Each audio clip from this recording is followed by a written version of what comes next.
Mother Teresa's rise to global fame as a symbol of compassion and selflessness is a story almost everyone knows. Canonized by Pope Francis in 2016, she was celebrated as a saint who embodied divine mercy. Yet beneath this revered image lies a controversial reality. Critics have long accused her of glorifying suffering, mismanaging donations, and providing subpar care in her facilities. Pope Francis himself, while confirming her sainthood, reignited debates about what we knew all along: her legacy is not without flaws. Was she a saint, or as some claim, was she a liar? This video delves into her complex impact, exploring the contradictions that continue to define her place in history. The myth of selfless charity. Mother Teresa has long been celebrated as a paragon of selflessness, her name synonymous with care for the poor and oppressed. However, beneath this saintly image lies a more complicated legacy. Critics argue that her work was not aimed at eradicating poverty but rather at perpetuating it, with her primary goal being the spread of Catholicism.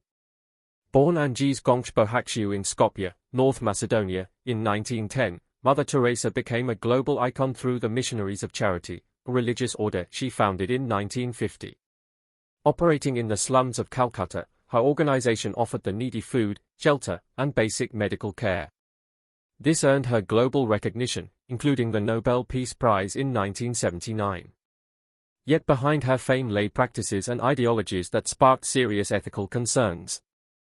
Research by Serge Larivy, Genevieve Chenard, and Carol Senecal delves into the stark contrast between her reputation and the reality of her work. Their findings, based on hundreds of documents and inspections of over 500 missionaries of charity shelters, reveal troubling patterns. Reports indicate that Mother Teresa provided inadequate medical care with little regard for modern advancements or effective pain management. Her explanation? She viewed suffering as a gift from God, a spiritual trial that brought individuals closer to divinity. This perspective shaped her actions in profound ways. Critics note that she opposed efforts to address systemic poverty, population growth, or education, focusing instead on converting as many people as possible to Catholicism. While her charitable efforts were visible, they arguably prioritized religious conversion over sustainable solutions, leaving many to question the true intent of her selflessness. This raises a crucial question: was Mother Teresa's work genuinely altruistic, or was it a means to fulfill her religious mission at the expense of those she claimed to serve? This sets the stage for deeper exploration into her legacy and its implications. Suffering as virtue. Mother Teresa's work was deeply rooted in her belief that suffering was not only unavoidable but also redemptive, a divine gift that brought individuals closer to God. This philosophy of suffering, central to her mission, shaped the care she provided and has sparked significant controversy among her critics. For Mother Teresa, suffering was a pathway to spiritual growth and salvation. She viewed pain and poverty as sacred trials, emphasizing their ability to purify the soul and unite individuals with Christ. As she once mentioned, suffering is a great means of love if you make use of it, especially if you offer it for peace in the world. Her words and actions reflect this perspective, as she often saw value in enduring pain rather than alleviating it. Bishop David Kagan, reflecting on her life, highlighted her own acceptance of suffering as moments of grace. He noted how she found meaning in both physical and spiritual hardships, interpreting them as signs of divine love and opportunities to deepen her faith. However, this perspective has been criticized for prioritizing spiritual ideals over practical care.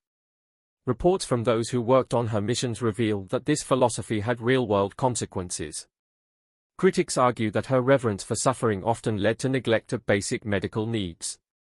For example, patients in her homes for the dying frequently lacked proper pain relief or modern medical interventions. As she believed enduring pain brought people closer to God, this glorification of suffering extended beyond her personal views, influencing how her organization operated. Donna Marie Cooper, a close friend of Mother Teresa, described her mentor's belief that accepting pain could be redemptive. While this outlook inspired some to find hope in their hardships, it has also been condemned as a justification for substandard care. The debate surrounding Mother Teresa's philosophy raises critical questions: should suffering be accepted as a divine trial, or should efforts focus on alleviating it? While her supporters see her teachings as spiritually profound, her detractors view them as a harmful ideology that perpetuates unnecessary pain. This duality lies at the heart of her legacy, challenging the perception of her work as purely compassionate. A sanctuary or a trap, Mother Teresa's homes for the dying were widely seen as sanctuaries where the needy could find care and comfort during their final days. Yet behind the public perception lay allegations of neglect and substandard care, raising questions about whether these facilities were truly havens of compassion or reflections of a flawed ideology. Established in Kolkata's slums, these homes became a symbol of Mother Teresa's mission to serve the poorest of the poor. However, first-hand accounts from volunteers, doctors, and investigative journalists paint a troubling picture. Reports detail unsanitary conditions, inadequate medical treatment, and a lack of basic necessities. Needles were reportedly reused after being rinsed with tap water, and proper sterilization was often neglected. Critics claimed these practices were not due to a lack of funds but stemmed from Mother Teresa's belief that suffering brought individuals closer to God. Christopher Hitchens, one of her most vocal critics, described the homes as places where suffering was glorified rather than alleviated. In his documentary Hell's Angel and book The Missionary Position, Hitchens accused her of prioritizing her ideology over the well-being of those in her care. He quoted her saying, "I think it is very beautiful for the poor to accept their lot, to share it with the Passion of Christ," which he argued justified a lack of meaningful medical intervention. Former volunteers have echoed similar concerns.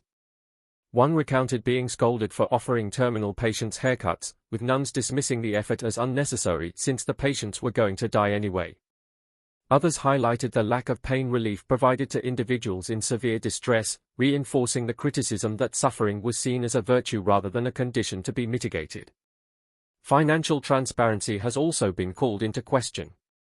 Despite receiving millions in donations, the facilities often operated with bare-bones resources, leaving many to wonder where the funds were allocated.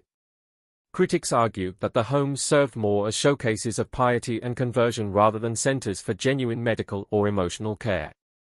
While supporters maintain that Mother Teresa provided solace to the dying and brought global attention to the plight of the poor, the conditions in her facilities suggest a more complex reality.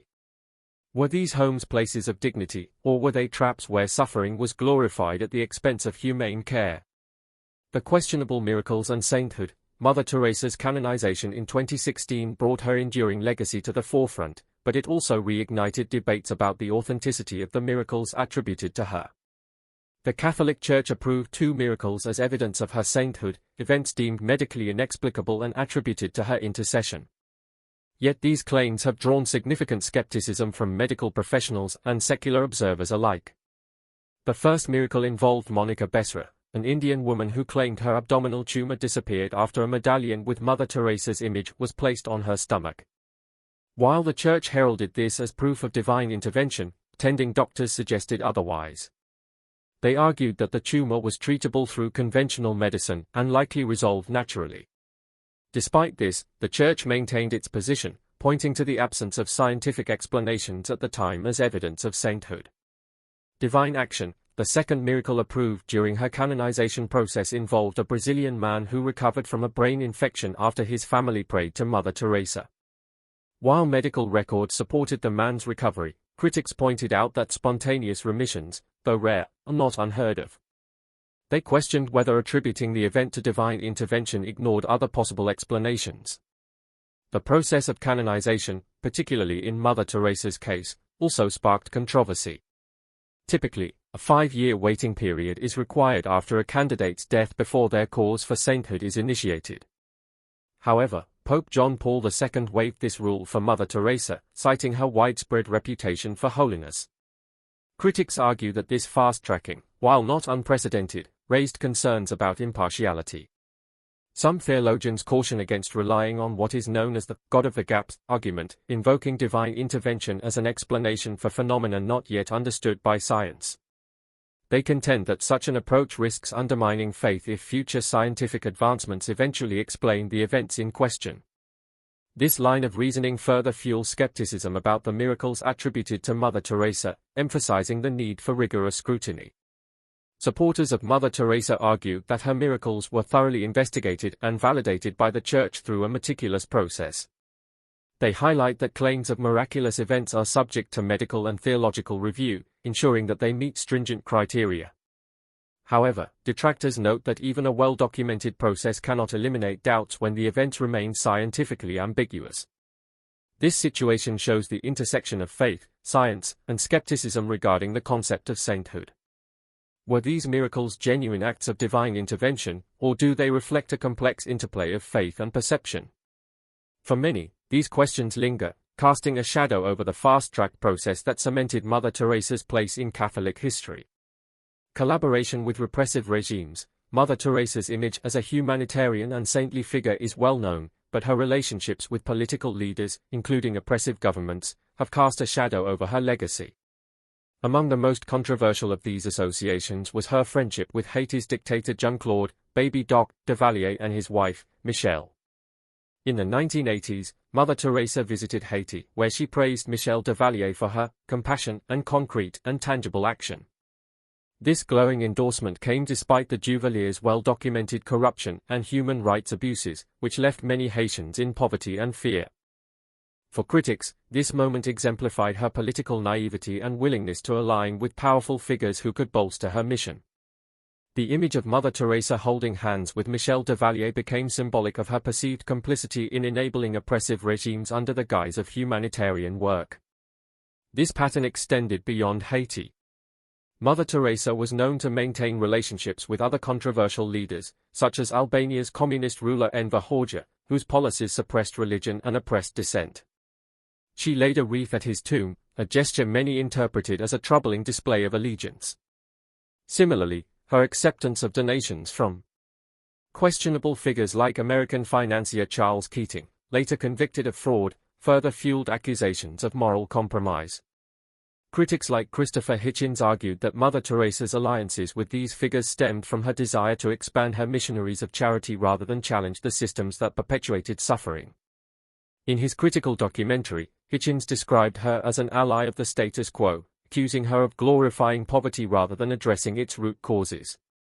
Her praise for Haiti's regime, he argued, highlighted her alignment with the powerful at the expense of the oppressed. These political ties also raise questions about financial transparency within her organization. Despite receiving substantial donations from figures like Keating and global contributors, reports suggested that much of the money was sent to the Vatican rather than being invested in improving the facilities for the poor and sick. Supporters, however, argue that Mother Teresa's connections to political leaders and elites were practical and aimed at securing resources for her mission.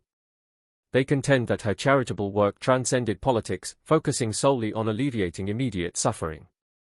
Yet, this defense does little to counter concerns about her public endorsements of controversial figures, which many see as a betrayal of her commitment to the downtrodden. Mother Teresa's interactions with repressive regimes show a troubling paradox. Her global mission of compassion was often intertwined with relationships that, at best, reflected political naivety and, at worst, appeared complicit with systems of oppression. This duality continues to provoke debate, challenging the narrative of her sainthood with the complexities of her political engagements. Pope Francis's perspective. Pope Francis has long been an advocate for acts of mercy, consistently highlighting their divine significance. His recognition of Mother Teresa's second miracle, a critical step toward her sainthood, seemingly confirms her enduring global influence. Yet Pope Francis's nuanced comments on her life and work reveal a more complicated picture of her legacy. God is pleased by every act of mercy, Pope Francis said during her canonization process. He emphasized how Mother Teresa's charitable acts allowed people to recognize the face of God, but he stopped short of unequivocally endorsing every aspect of her mission. This measured praise has fueled discussions about her methods, especially among critics who argue her charity was built on an ideological foundation that glorified suffering rather than alleviating it. Mother Teresa herself made statements that invite scrutiny. She once declared, "Poverty is beautiful and can bring people closer to God," an ideology that some believe guided her decisions more than a practical desire to reduce human misery. Critics, including the late Christopher Hitchens, labeled her a figure who perpetuated systemic poverty rather than addressing its root causes. This narrative, combined with Pope Francis's own advocacy for systemic change and poverty reduction, raises questions about whether his endorsement of her sainthood was a strategic acknowledgement of her influence rather than an unqualified celebration of her life. While Pope Francis affirmed her miracles and upheld her sainthood, his broader teachings suggest he recognizes the need for social justice alongside personal acts of charity. Mother Teresa's refusal to advocate for solutions like contraception, even in the face of overpopulation and poverty, contrasts sharply with Francis's efforts to modernize the Church's approach to global issues. His nuanced stance seemingly validates both her virtues and her flaws, leaving room for. The interpretation of Mother Teresa's legacy remains deeply contested. Critics metaphorically scrawl the words, "She is a liar," across her narrative, arguing that her canonization prioritizes selective narratives while ignoring controversies. These include her opposition to abortion and allegations that she funneled donations toward religious expansion rather than medical aid. While Pope Francis's recognition of her sainthood appears to align with this selective view, his broader efforts to reform the Church suggest a nuanced understanding of her complex role. By confirming what many already believed about her profound impact, Pope Francis also opened the door for re-evaluation. His acknowledgement of her flaws, coupled with his calls for systemic change, challenges the mainstream narrative. Is her legacy one of pure sainthood, or does it reflect a blend of faith, ideology, and imperfection? Pope Francis's perspective confirms her importance but invites us to ask harder questions about what sainthood truly means in a modern context. The controversial legacy of Mother Teresa. Mother Teresa's legacy is as polarizing as it is profound. Honored as a beacon of compassion and service to the poor, her canonization in 2016 cemented her status as a saint in the eyes of the Catholic Church. Yet beneath the surface of global admiration lies a narrative fraught with contradictions. Her missionaries of charity reached far corners of the world, offering solace to the destitute, but the quality of care, her ideological rigidity, and the organization's lack of transparency have drawn significant criticism. Documentaries like Hell's Angel and investigative accounts have challenged her popular image, revealing stories of inadequate medical care and an unsettling glorification of suffering. Allegations of financial mismanagement, such as channeling millions of dollars toward religious expansion rather than aid, have further complicated her legacy. Critics argue her refusal to support measures like contraception perpetuated cycles of poverty, contrasting with the mission she claimed to champion. Despite these controversies, her influence on the philanthropic landscape cannot be denied. Mother Teresa's work inspired countless individuals and organizations to pursue charitable endeavors. Yet her methods also sparked vital conversations about the ethics of humanitarianism. Her approach has prompted a rethinking of how charities balance compassion with practical, effective care. Transparency, accountability, and addressing systemic issues have emerged as critical areas where modern organizations aim to improve, often in response to the perceived shortcomings of her model. The lingering question is whether her sainthood reconciles with the flaws exposed in her life and work. Pope Francis's nuanced endorsement of her legacy reflects this tension. While his recognition of her miracles affirmed her spiritual impact, his broader teachings on systemic justice seem to challenge aspects of her ideology. Ultimately, Mother Teresa's legacy is a mosaic of virtue and controversy. She exemplifies the potential for faith and dedication to inspire global action, but also underscores the complexities of assessing such figures in the context of history. As the world continues to debate her life and sainthood, her story serves as a reminder to critically evaluate the structures behind charitable efforts and the true cost of sainthood in a modern world. What do you think about this controversial figure? Was her faith preventing her from treating the ill in a more humane way? Let us know your thoughts in the comments, and as always, thank you for watching.